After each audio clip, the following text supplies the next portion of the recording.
Welcome to the podcast for Boomer Women, where we are embracing the journey. I'm your host, Agnes Knowles. When I first connected with today's guest, she suggested a conversation between us about how to create a later life that's personalized and filled with joy, purpose, and discovery. And boy, does she deliver. Erika has an executive coaching background, and she has morphed all those strengths into guiding us older folk to craft an extraordinary third act. So many ideas I've pondered as I've navigated my last decade, Erika makes seem really attainable. That sure made my side of the conversation fun. And I hope you're as incentivized by Erika's response to the personal question I ask her as I am. Listen now to my conversation with Erika Andersen.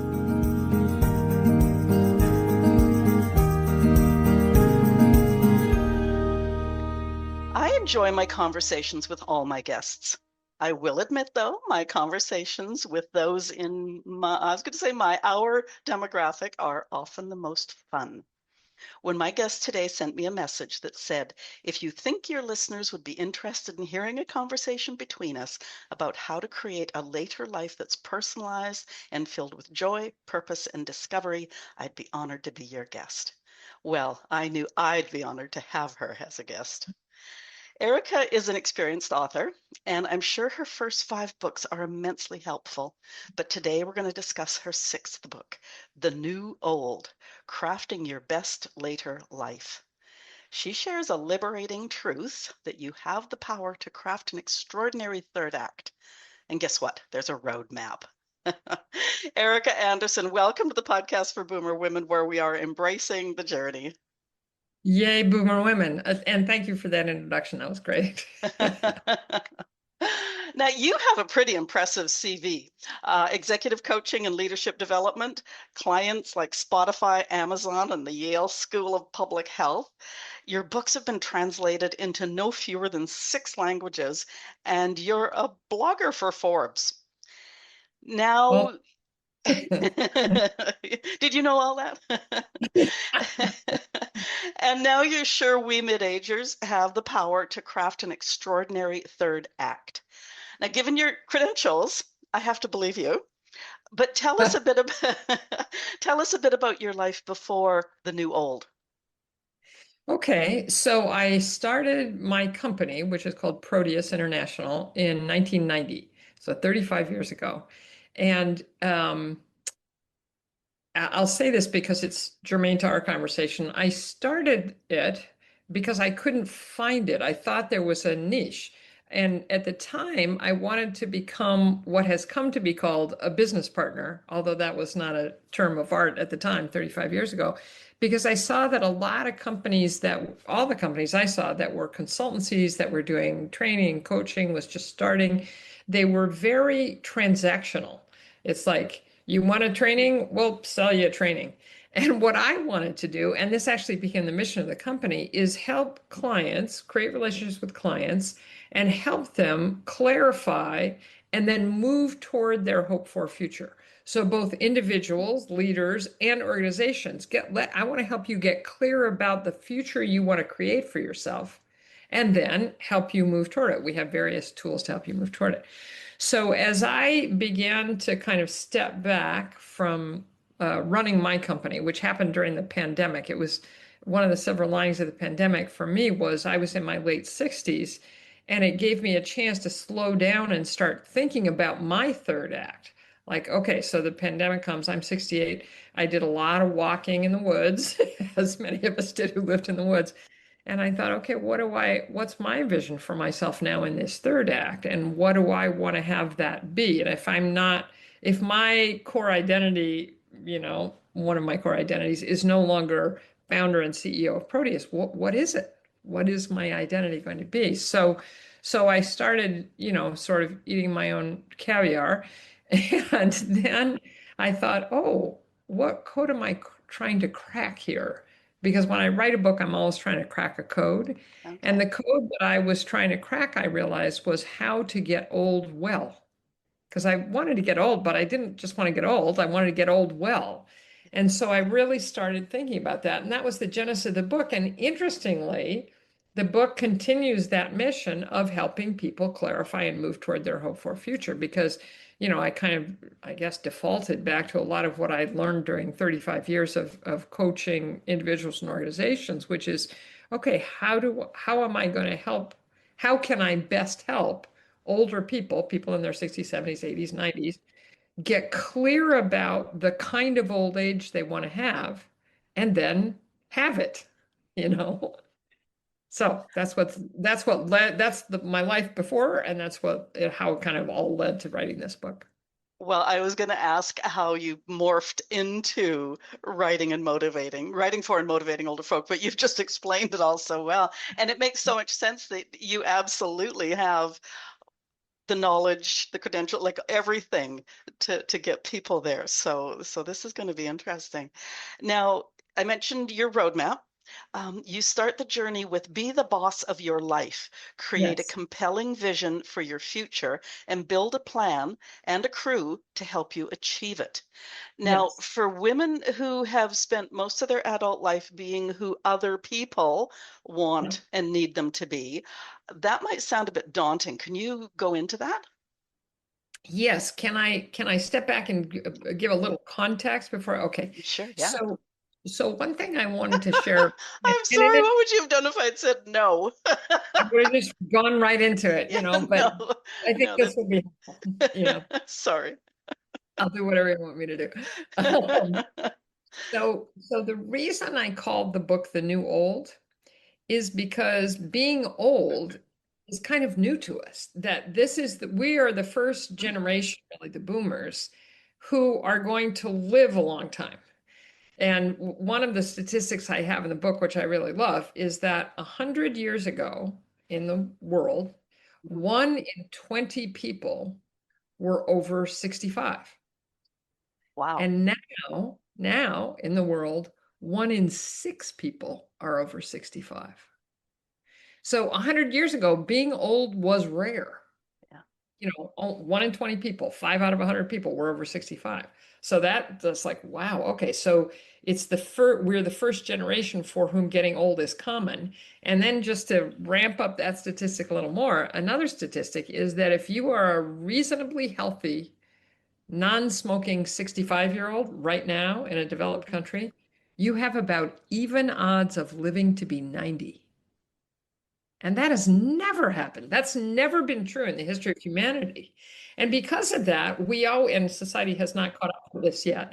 Society has always and still thinks of life. We think of life and everything that's written and everything that's said thinks of life as being two chapters, 2 full chapters. Your first chapter is you grow up. Your second chapter is you're an adult and you do whatever you do when you're an adult. And then an epilogue, a little, not even a whole chapter, just, you retire and get old and weak and die. A couple of years, maybe, you know. So we're still thinking of people who are over 60 as being, on a ticking clock. This is going to end pretty soon.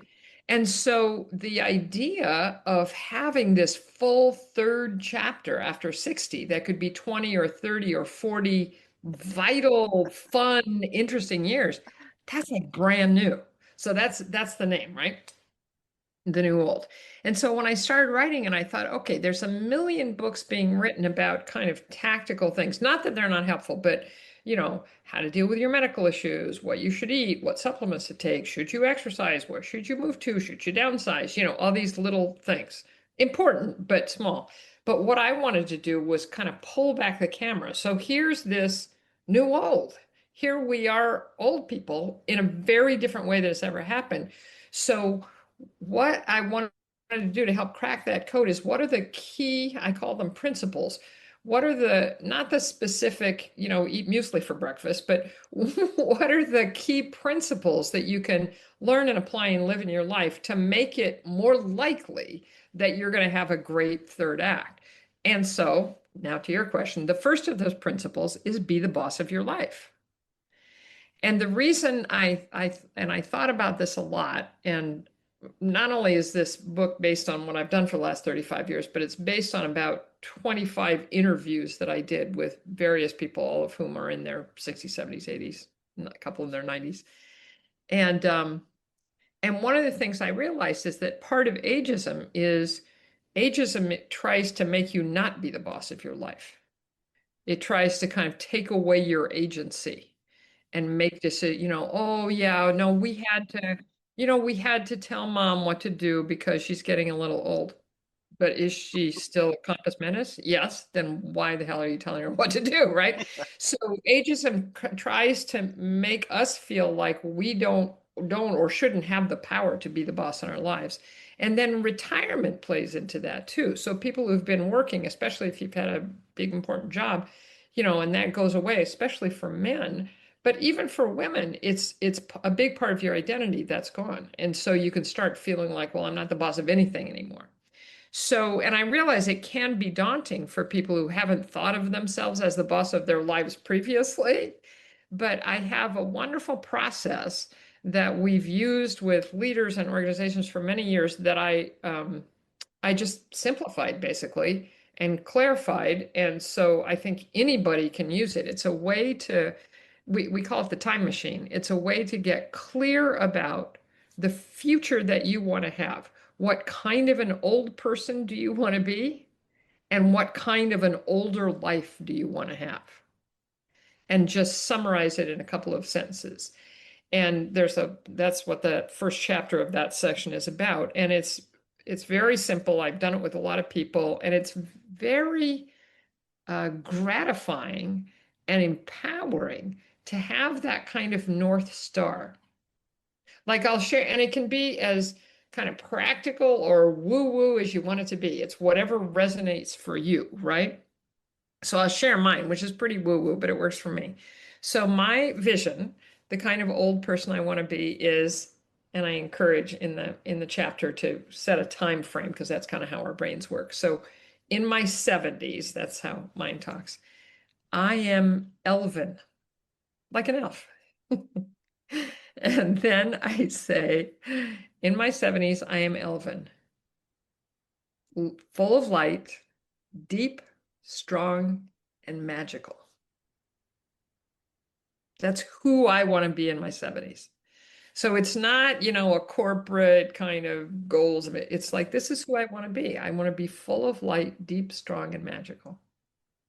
And I find that tremendously joyful to think of myself Yeah. that way and to have that North Star where I think, was I full of light and deep and strong and magical today?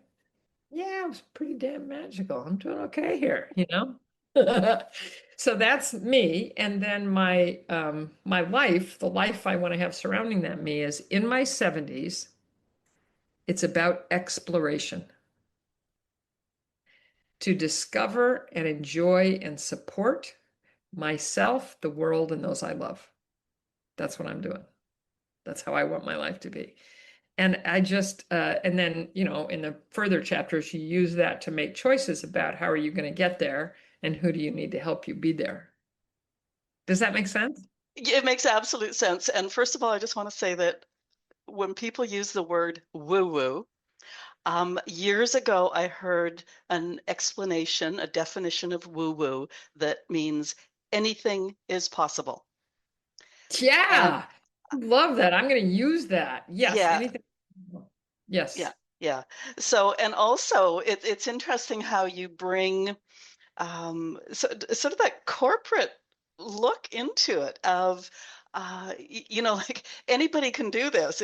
Like you may have a CV that's way above any of many people, but when you bring it down of like, well, you have your mission statement, you have your like all that stuff, and given the fact that anything is possible. Well, I yes. mean, within reason, obviously, my chances of marrying King Charles now are gone forever. But um, yeah, just it's so great. Now, when I was doing some business coaching years ago, we talked about the BHAG, which is your big, hairy, Yes, audacious goal. yes, yes, And, like at first blush, you sort of go like, yeah, I could never do that. But the more you start thinking about it and the more you yes, start working yes. on it, it's like you get this excitement. It takes on a life of its I own. And I can precisely. see that's, yeah. Yeah. And so I've done this process with and had these conversations with many people now. And this one woman that I spoke to, I love she said and I'm saying this because it's a very different kind of example from mine. She said, I am a connector. I connect people and organizations to make them get more of what they want. That's what she does. She's 78 and she works in her town to make things happen. She lives in a small town. And that's who she is. And she said, saying it out loud and owning that territory, kind of what you said, you go, really? I'm a connector, I make people, and but she's like, that is what I do. And it makes me proud to be able to say that out loud. And it makes it more likely to happen when I say it out loud, right? Well, it's interesting because I've often maintained that I was networking before networking was a thing. And now that I think you're going to be episode 306 or something of this podcast. It's like I look back and I go like, well, so-and-so got together with so-and-so and they did, Yeah, so yeah, yeah, it's interesting the lives that we end up with in so many cases. yes, Nobody yeah, starts out at age 22 saying, I'm going to be a connector, I'm going to be, Alvin or whatever. But yeah. life happens, and as long as you embrace it, it often comes up, you come up smelling like roses, so to speak. Exactly. As long as you embrace it and accord yourself the power to embrace it. I Mhm. think, I mean, and I have lots of statistics in the book about ageism and how bad it is and how bad it makes people feel. But this thing that I try to address in this first principle of society, and if you it's funny if you read the media about older people, when an old person does something interesting, it's often talked about in the media as something unusual and weird, like, oh, look at this old lady who did something cool, how strange is that? And and I love the idea of being the boss of your life because it's according yourself the power to have a wonderful life of the kind that is meaningful to you. And that's something that ageism tries to take away from us. It's like, no, I'm not having it. I'm going to have a great life. And I'm crafting it myself? Well, ageism is also one of my soapboxes, and not Yeah. only do people do that to us, we do it to ourselves, we do it to each other, and we do it to younger generations. And when you explained that it takes away a person's power, I went, exactly. You just hit the nail on the head.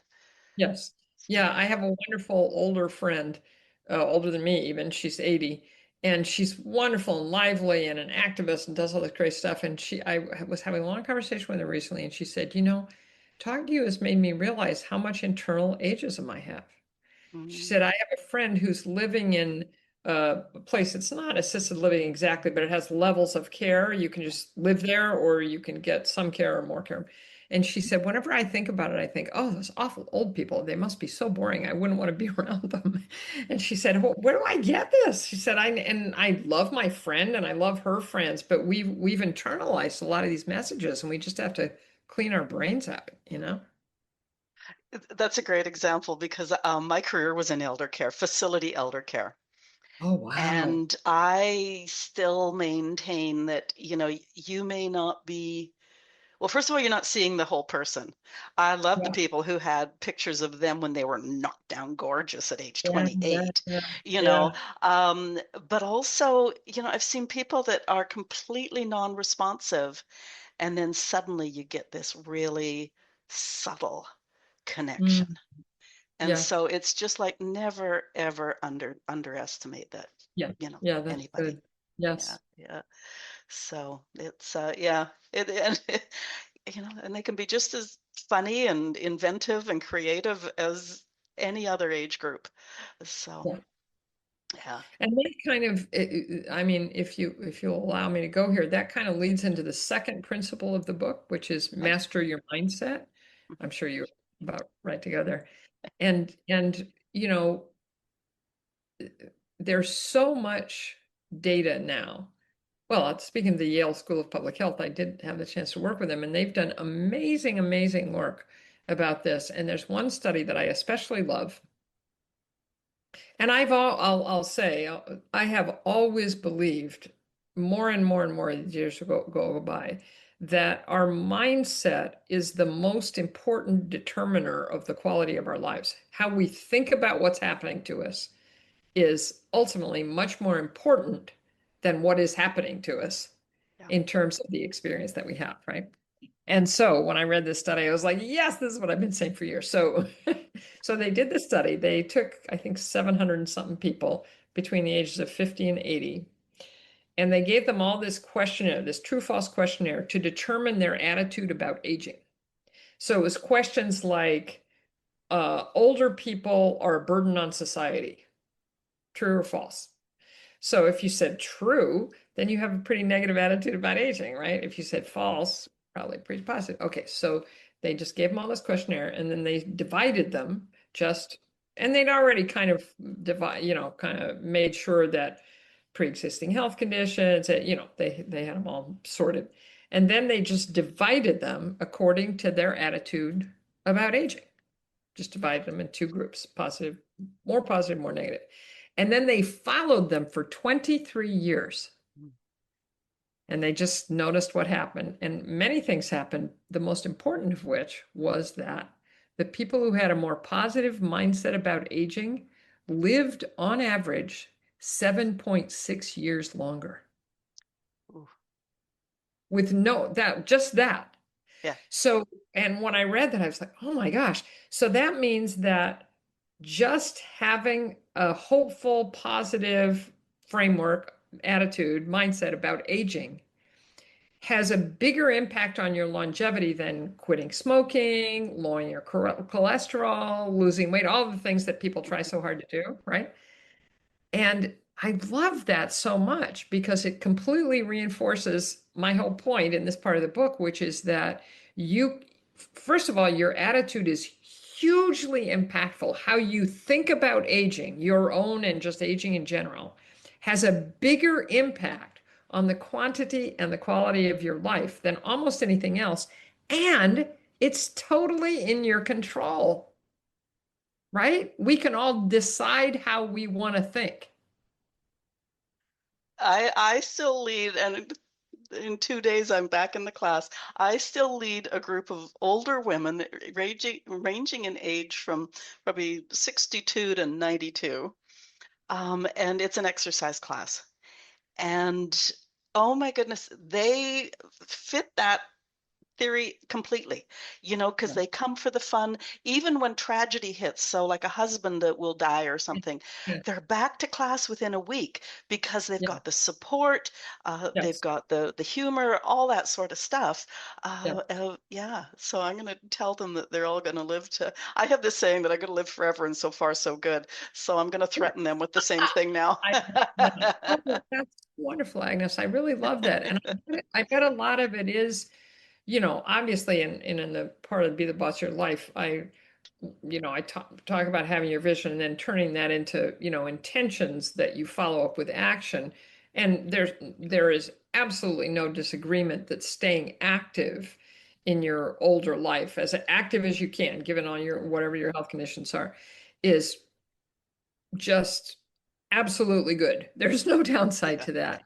And a big part, and I'm sure you've noticed this, of whether or not people do that is their mindset.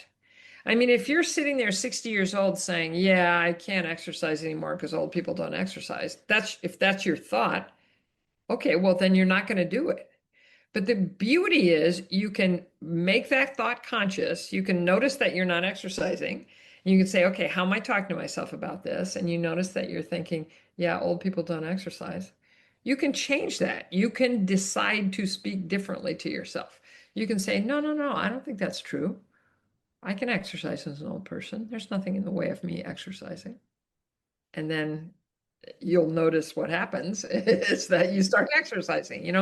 So I completely agree. And I talk about connection later in the book, but the beauty of when you try and reframe your mindset, make it more hopeful, make it more accurate, make it more positive, if you're around other people who are doing the same thing, it's infinitely easier. So I'm sure that one of the reasons that the women come to your class, I'm sure you're a wonderful teacher, Of I'm course. sure one of the reasons that people come is because there are other people, making that positive assumption, saying, hey, we can stay fit, we can have fun, we can enjoy each other's company.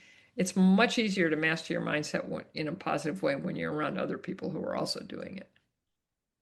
Is there any possibility too that given the historical facts that you started out with, that when you hit 65 or whatever that magic number is, once you're old becomes frailty and illness and all that stuff. And so you like, do we need another word than old, or do we just redefine old by saying, yeah, I've got 70, 80 years under my belt, but look at Yeah. me and I'm, this, Yes. and Yeah. I'm all about redefining old. I had a wonderful, like, I have a Substack called The New Old, and I am having a lot of wonderful conversations with a lot of wonderful older women. And this one woman was talking about Jamie Lee Curtis, who is awesome, and who did for this new movie, Freakier Friday. They redid the okay, Freaky yeah, Friday. yeah. Right? She's now 66, and she did a photo shoot, which was very sexy and very beautiful and cool. And the woman who wrote the article about her called her midlife. And I said, okay, well, wait a minute. So if she's midlife, that means she's going to live to be 132? Come on. Why don't we just say older or old? Can't we unmake that bad? I love telling people how old I am and that I'm old. And people go, "Oh, no, no, you're so young." And I'm like, "I'm not young. I'm 73." I'm proud to be 73 and feel beautiful and full of energy and life. Let's take it back. Well, it's Let's interesting because you know? I'm one of those people that I call us, and I think somewhere in this, I even use the word, I call us mid-age because we are born, we're not dead yet. We're somewhere in the middle. In the So middle. that's Yeah. my reason for doing mid-age, Yeah. but I do agree that, yeah, we can be old, and I'm in the same boat. I'm 71 coming up. Yeah. And, it's like the one thing that drives me crazy, and I call my friends on it when they do this, 60 is the new 40. And I'm going, no, that's crap. This is what Yeah. 60 looks like. Yeah. This is what 70 Yeah. looks like these days. Precisely, Yeah. precisely. This is what 70 looks like these days. This is what 80 or 90. One of my, and I love having people, Black people, women, people of color talk about representation, how important it is. So what my daughter-in-law is Black, and she talks all the time, her two little boys who are, half Black, my son's white, about how important representation is, how important it is to see people who are like you doing wonderful things. And I'm only starting to realize how important that is for us as older people to have models and people that we can see and be excited about and proud of who are old people who are cool, right? So one of my best models these days is here in Spain, my friend Pilar, who Sorry. is, That's my son-in-law's mom's name. there you go, it's a Yeah. pretty common name. And Pilar is turning 90 on the 21st of September, and we're going to have a party for her. And she's one of a group, we call ourselves, we met through this open university class that Pilar and I and two other people were taking, plus the professor, who's a young Mexican woman professor. And we meet every Thursday at this place in our city called La Taranta. So we call ourselves Las Tarantas. And she is just a ball of energy. She lives by herself. She has a million friends. She runs around the city. She goes to open university classes, and she says in Spanish, she doesn't speak English really. She says, this is 90. This is my 90. And I'm like, exactly. I'm 17 years, baby. I'm looking forward to that being my 90. And so she's not at all apologetic about being 90. She doesn't try and pretend that she's younger. Really bugs me when women do that. It's like, let's re-own this. Being old can be cool. Let's make it And, cool. and I really think you brought it home there too, insofar as we can talk about the Jane Fondas and all the rest of them. But we need real people in our life, the people that live life like we do. Yeah, that are excelling and being amazing at age 90. yeah, It yeah, can't always just be those people that are out there, those ones yeah. that can afford the dietitian and the workout person and that stuff. 100%. No, that's a Yeah. really good point. I mean, if you've got six people working 24/7 on you, yeah, you can probably, look pretty good. But Pilar is just, she was a teacher. She graduated from the University of Oviedo in the 50s, and she was a language teacher, a Spanish teacher, and then she retired in her late 60s, and now she does a lot of volunteer work and hangs out with her friends, and she's awesome. So yes, and the other thing I wanted to say about being grateful, uh, you know, so you're talking about kind of normal people, and so in this section of the book that's about mastering your mindset, there's a chapter about how to do that. I'm big on skills, so I teach how to shift your internal dialogue. And then there's a chapter on mindfulness, just how to be present non-judgmentally, and I have some activities and exercise how to do that. And then the third chapter in that section, which I love, is about gratitude. Because it turns out that not only is gratitude just good for you overall, but having a gratitude practice now, there's a lot of data, and I cite some in the book, has been shown again to increase both the quality and quantity of your life. They did a great study on gratitude in an assisted living facility. And they did this experiment where they had people just write down either stuff that had bugged them, stuff that they were grateful about, not even, it didn't even have to be good stuff, just stuff they personally were grateful about. I'm grateful this happened, that happened, the other thing. Or neutral. They had a control group. And they expected that it would have an impact on happiness, but it had not only that, but all kinds of other things. The people who just for all they did was once a day for a couple minutes write down stuff they were grateful for. They had better medical outcomes. They had fewer doctor visits. They slept better. They made better social connections. I mean, the list is just on and on and on. So I think that's important too, back to what you said about normal people, because sometimes people feel like they have to be having some kind of spectacular life to be grateful. But no, Brene Brown says this wonderful thing, which is it's not joy that makes us grateful, it's gratitude that makes us joyful. And I think that's right.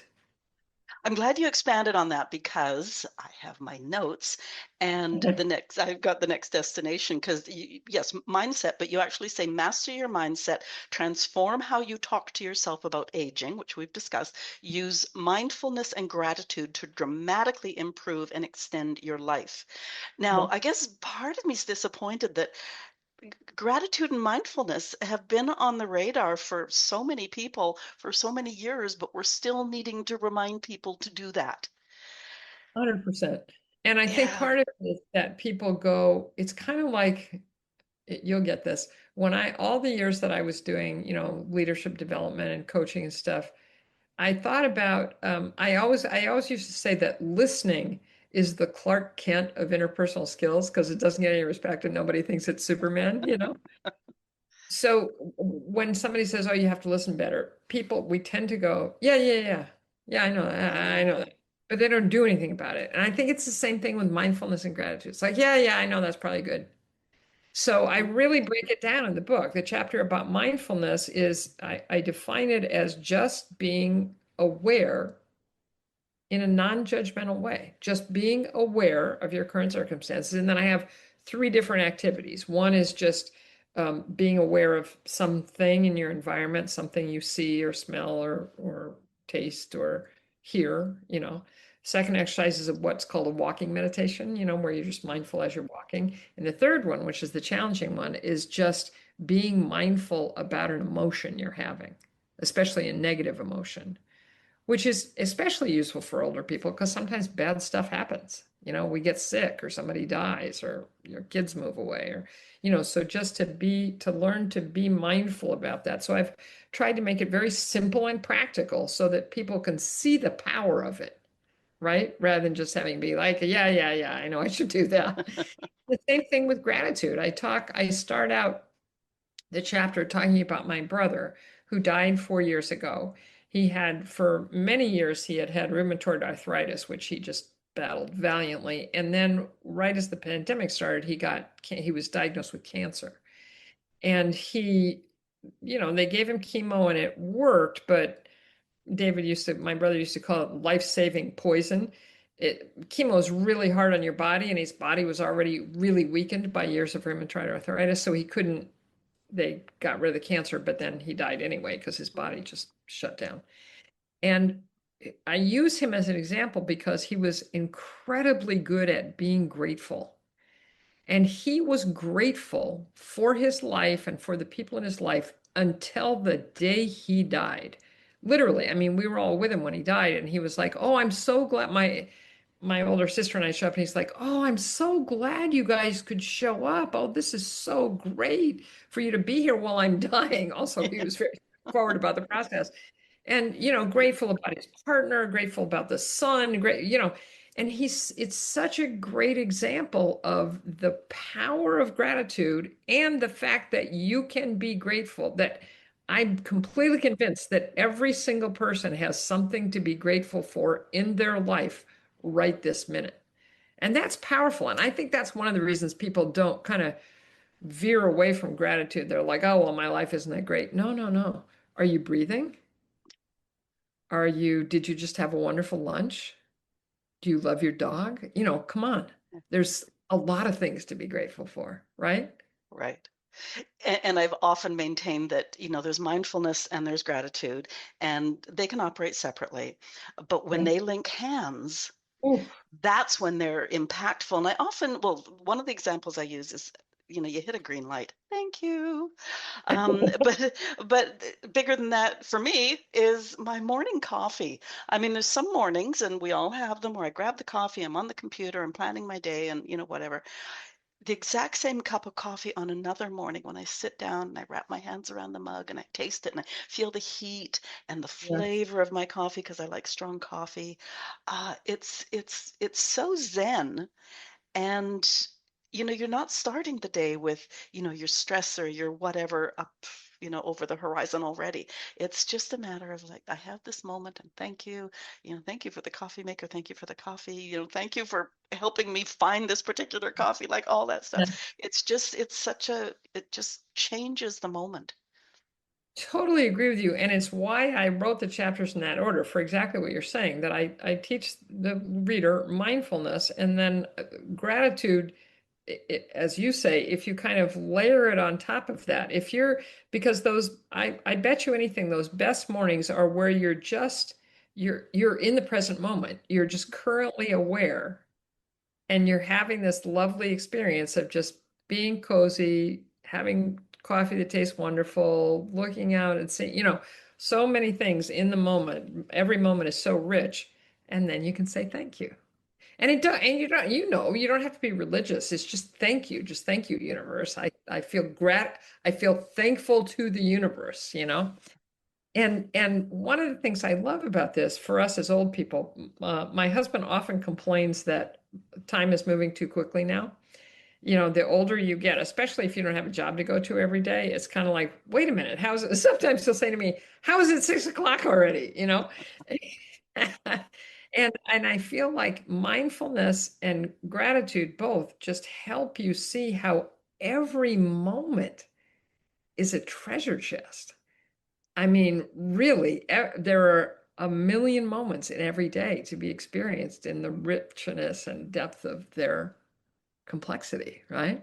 Right. And as you were saying that, I was thinking that, if anybody wants an example of being mindful and being in the moment, if you can imagine having a sprained ankle and you're Mm. walking on a path through the woods, you are aware of every footstep you take, because you Yeah. don't want to twist your ankle. You're looking at Yes. the root, you're looking at the dirt, you're seeing a rock, all that sort of stuff. Yes. Now, in terms of your husband, I recently heard a scientist talk about why time flies as we get older, is Oh, wow. because so many of the things we do now in our 70s or 80s or 60s, whatever, is stuff we've done before. Yes, So yes, yes. so You're we're talking about not being that. as mindful. Yes, Whereas as soon as you start doing something you've never done before, which younger people are doing that every day, yes. then you're you're aware of it and you're in the moment and you're remembering every aspect of it. And so that time spent doing something new goes much more slowly, or it seems to. Oh, that's wonderful. I think that's exactly right. And so there's two places I want to go from that. One is that the more mindful and grateful you get, the less likely you are to fall prey to that been there, done that kind of thing. Mm. I mean, there's a wonderful, and I think I put this in the book. I should have if I didn't. I'm pretty sure. There, do you know who Pablo Casals was? Yeah, I know the name. He was basically the best cellist of the 20th century, and Okay, he yeah. lived to be in his mid to late 90s. And I remember reading an interview with him um, when he was in his late 80s or early 90s, still playing. And the interviewer said to him, so, you know, the main thing you focused on throughout your whole career is Bach. And you must have played the cello suites of Bach, you know, 100, 200 times. Isn't that boring? Basically, is what he said. And Casals said this wonderful thing. He just stopped and said, but I don't understand. I've never played the same piece of music twice. Isn't that great? Yeah, yeah. So his experience was every time he played this Bach cello suite that he'd played 257 times before, it was new to him. It was new to him, and it was not as though he was playing the same piece of music. And man, talk about mindfulness and gratitude. There it is right there, right? Right. Well, I'm sure in so many ways, as soon as you're playing with a different person on your right or your left, or a different conductor or a different hall, it is a brand new piece of music every time, 100%, so yeah, 100%. And you yeah, see different things in it. And you know, we can refuse to fall prey to that, been there, done that. Oh yeah, I've done this. I've eaten 1,000 omelets. Well, but hold up. Taste this omelet. Ooh, this tastes great. Oh, it's a little different. There's a little rosemary. You know, yeah. you can make every experience a real fresh thing. So that was the one direction I wanted to go. But then the other direction I wanted to go about doing new things is that's the third principle, as you know, is get good at change. Because a lot of times, younger people especially think older people's lives are kind of stagnant and boring and unchanging. Nothing ever happens to us, right? Because we're not working 60 hours a week. But what's actually true, you know this, is that there are all kinds of changes with being old. And some of them, many of them are the change that's of the most difficult kind, which is not our idea imposed upon us. You know, our bodies change, the relationships change. As I said before, your kids move away, your spouse dies, your siblings, dear people die, they get ill, all kinds of things happen. And unfortunately, and this is a kind of internalized ageism, I think, a lot of times we do this kind of fight or flight thing where we just kind of try and, you know, we're not going to change by God. I'm going to do exactly the same thing. I'm going to go this place and I'm going to, it's like that's a failed experiment right there. So what I propose is that it's better to get good at change. It's probably better for us even than it is for younger people because we're going to have to go through a lot of change. Ultimately, we're going to die, but until then, we're going to have to go through a lot of change. So the last book I wrote before this was about change. So I teach a simplified version of the process of how do you go through change well. It's a mindset, how do you shift your mindset? And then the next chapter in that section is called Modify Gracefully. And it's how to get better at having to modify. Like I have this one friend who shall remain nameless, who's in her late 60s. And by God, she told me recently, I'm going to play tennis till I die. And I just said, okay, good luck with that. But then I thought, so in 5 years or 6 years, if it's too painful to play tennis for you, you're not gonna consider padel or pickleball. You're just gonna, it's like tennis or nothing. And I thought, yeah, that sounds like a recipe for disaster. So in that chapter, I talk about how to get mindful, how to get clear about whether or not you might need to change something in some area of your life, either physically or mentally or emotionally, and then how to figure out how to do it. And I think this is a great skill, being able to modify gracefully for old people. I mean, there's some exercise that I used to do 20 years ago that just doesn't feel good to me now. It hurts my knees or it's just too, like burpees. You know, burpees? Oh, God, You know yes. burpees?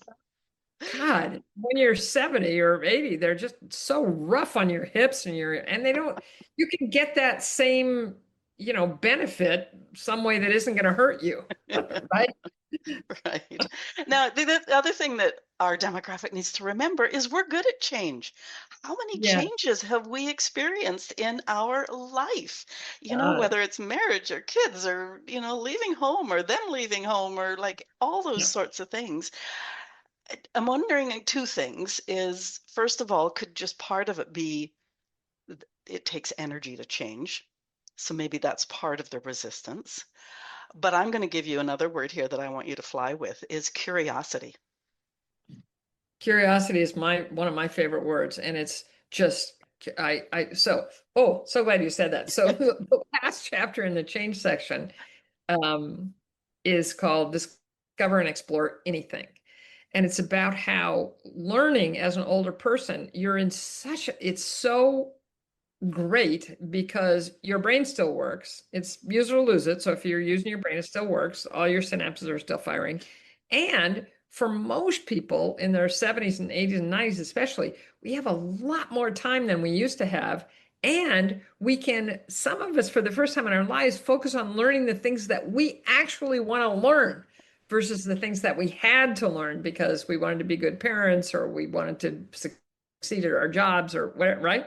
So to have this just banquet spread out in front of you, of you can learn whatever you want to learn, you have the capability to learn it. So I talk about in that chapter, I give some help for people who aren't used to, thinking about that, like what would you like to learn and how to, and I there's another book that I wrote almost 10 years ago about learning called Be Bad First. And it talks about the four mental skills that great learners use. And one of them is endless curiosity, to your point, that people who are good at learning have harnessed that power of curiosity. That, as you know, I'm sure you know this since you brought it up, that curiosity is jet fuel for learning. That real deep drive to know and understand and master, man, that turbocharges learning, right? Right, absolutely. Yeah, yeah. I still have a couple of private clients who are women with dementia. Both of them are in the 80-ish range. And I call it like I can't even get my mouth around it, multimedia-ing.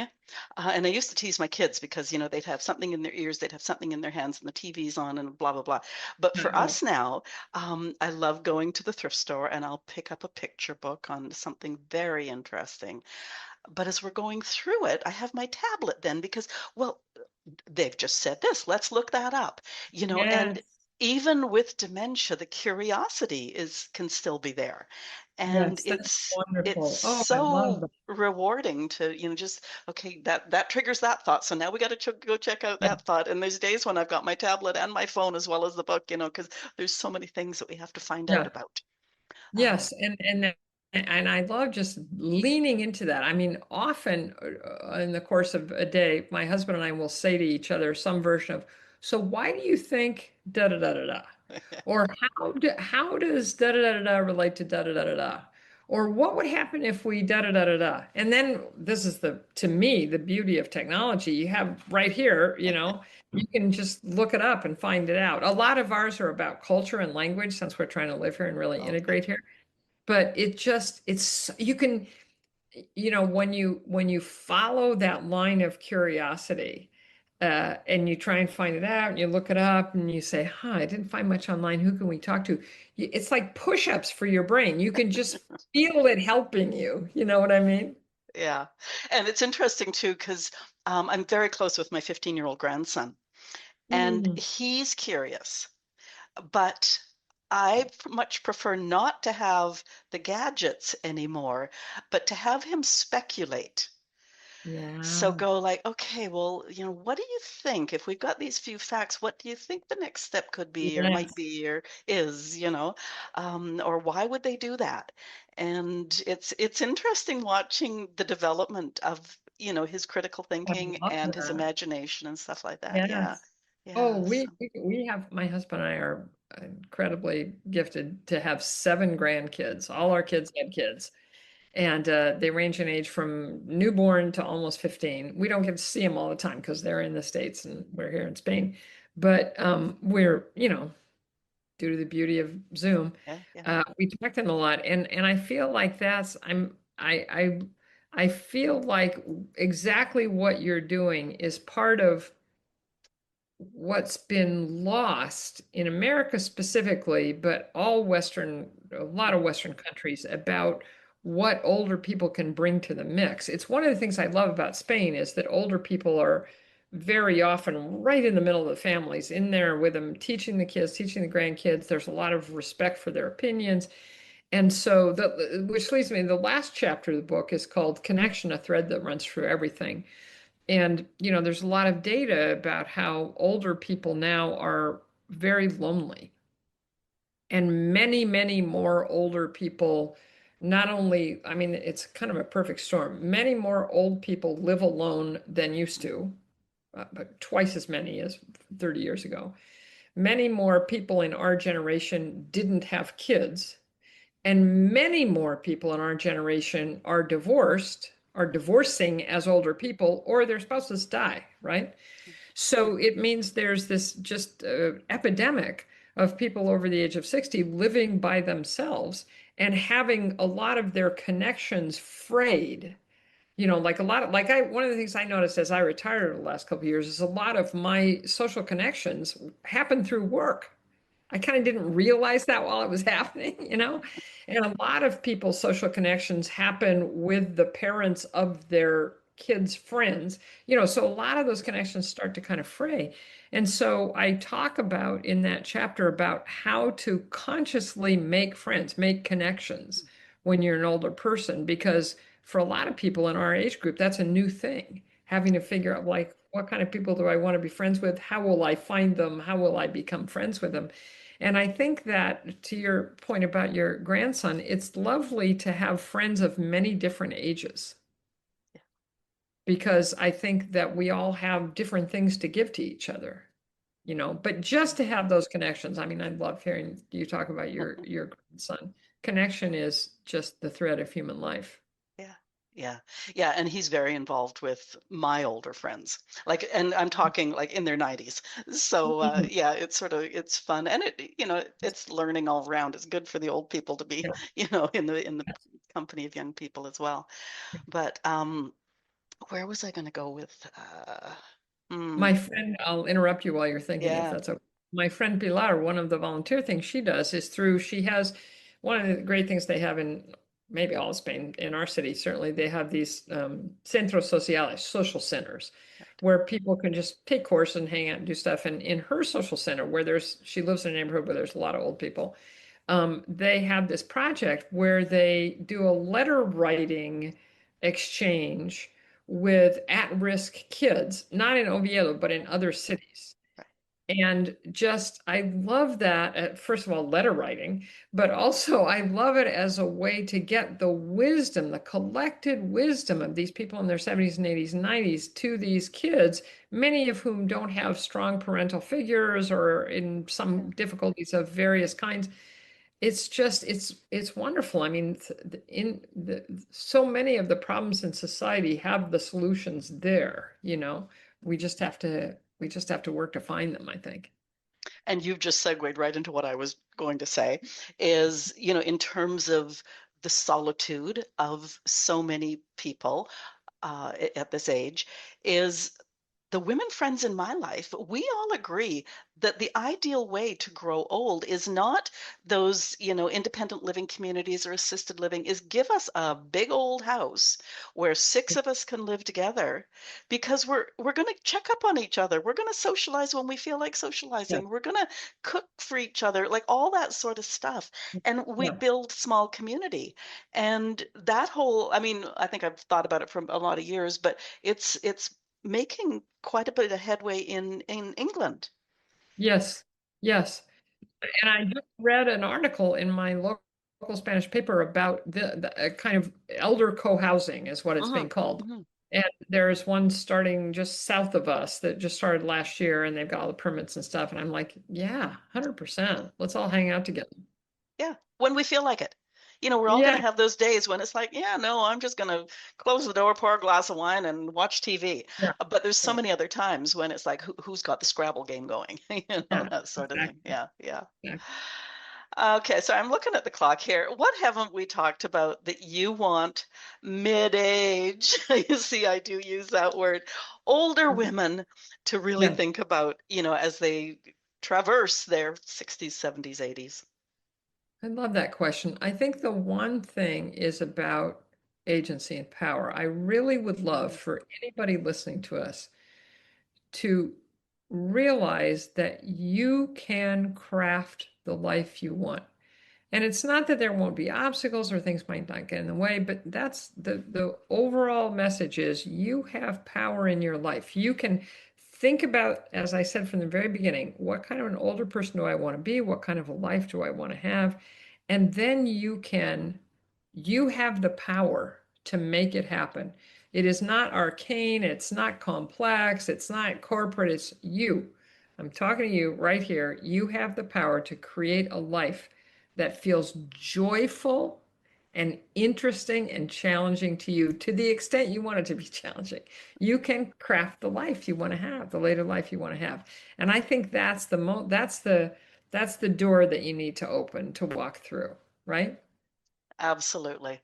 And I mean, the joy of having technology now is, if you think that you want something in your life that right now you don't know how to get there. So you're going to do the research.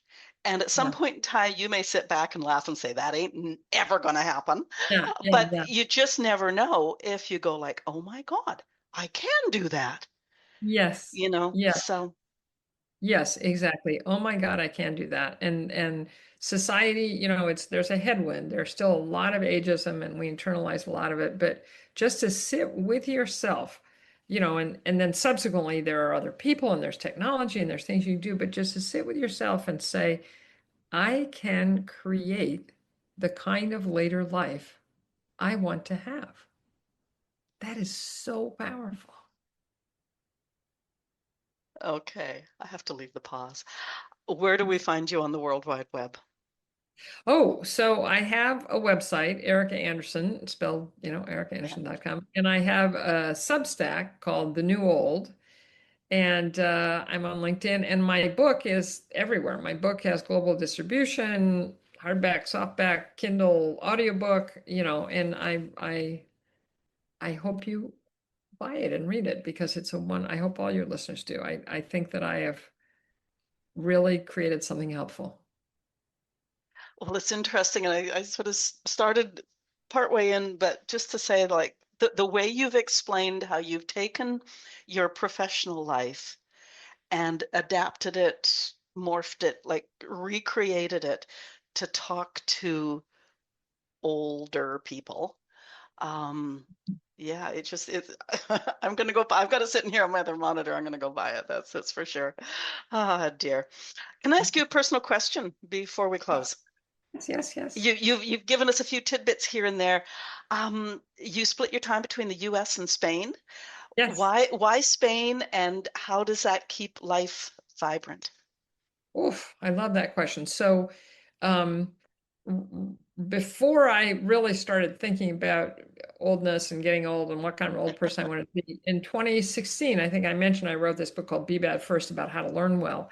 And I decided, I always try and, drink my own champagne. I decided to learn Spanish. because I thought that'd be a big hairy, BHAG. Yeah. I thought that'd be a big hairy audacious goal. So my husband said, well, maybe we should vacation someplace where they speak Spanish. That'd be good, right? And I'm like, yeah, sure. He said, how about Spain?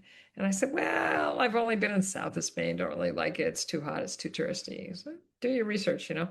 So I read a couple of articles about the north of Spain, which is called the Costa Verde, and it's very different than the rest of Spain. It's green, it's mountainous, it's Celtic. It sounded really interesting.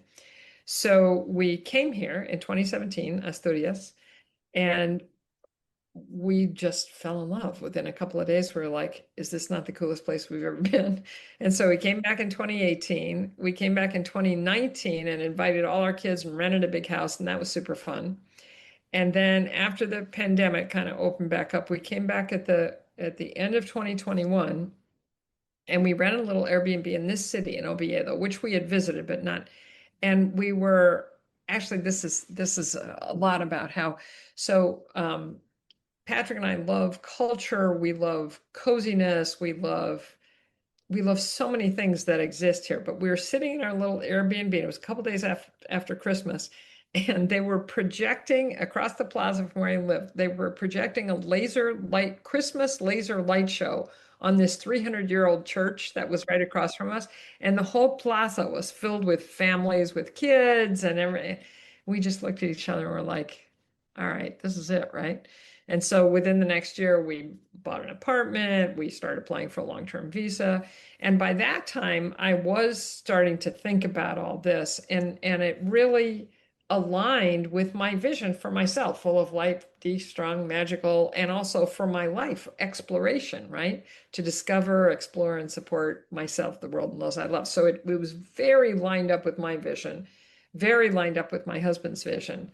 So, and it continues to be so. I mean, just earlier today, we were walking around the city and Patrick said, man, I just love living here. It feels like it gives us everything we need, you know? So Can't ask that's for my, much more than that, can you? yeah, yeah. Oh, that's amazing. Okay, your website link is in the show notes. All of the links, including to the book, will be on your page at our website. Thank you so much. Listeners, do you have thoughts on today's show? Do you find yourself settling? Oh, I love my air quotes. Nobody can see them. Do you find yourself settling as you get older? Does creating and pursuing a goal seem like too much work? Talk to Mm, us. Leave comments where you're listening, or if you're listening at boomwithabang.com, scroll to the bottom of the page and talk to us there. Maybe there was a question I didn't ask Erika. Was there somewhere we didn't go? I can't imagine. Ask it in the comments and I'll get you an answer. Share this episode. We've talked about energy, curiosity, all those things. Living some of Erika's recommendations might require energy that can be found and grown with a friend. mm, So if you share this episode with a friend, you can work on your futures together. Oh, back to co-op housing, right? There we go. yeah, If you enjoyed this conversation, click the follow button at your favorite podcast platform. It helps us grow. I'm also registered at Substack. Following there is free, and you'll get notified every time an episode is released. A reminder to check out the resources tab at boomwithabang.com. You can look up previous podcast episodes by subject. You can find books written by guests, including the new old. I'm so excited about going and buying a copy. Um, there's some interesting courses and offerings. There's lists oh boy, talk about not being able to read. Lists of age-appropriate job and philanthropic possibilities. And if you're at all curious about the life of a house/pet sitter, I'm journaling that journey on the website too. Erika Andersen, thank you for being my guest today and this was choosing to wonderful. motivate our demographic instead of those executives to live their best life. Thank you so much. Oh, you're so welcome. This was wonderful. Thank you. Thank you. Have a good rest of week. Ooh, I can't even say that. Sound like who was that? Oh, that Wesley Webbit. Have a good rest of week.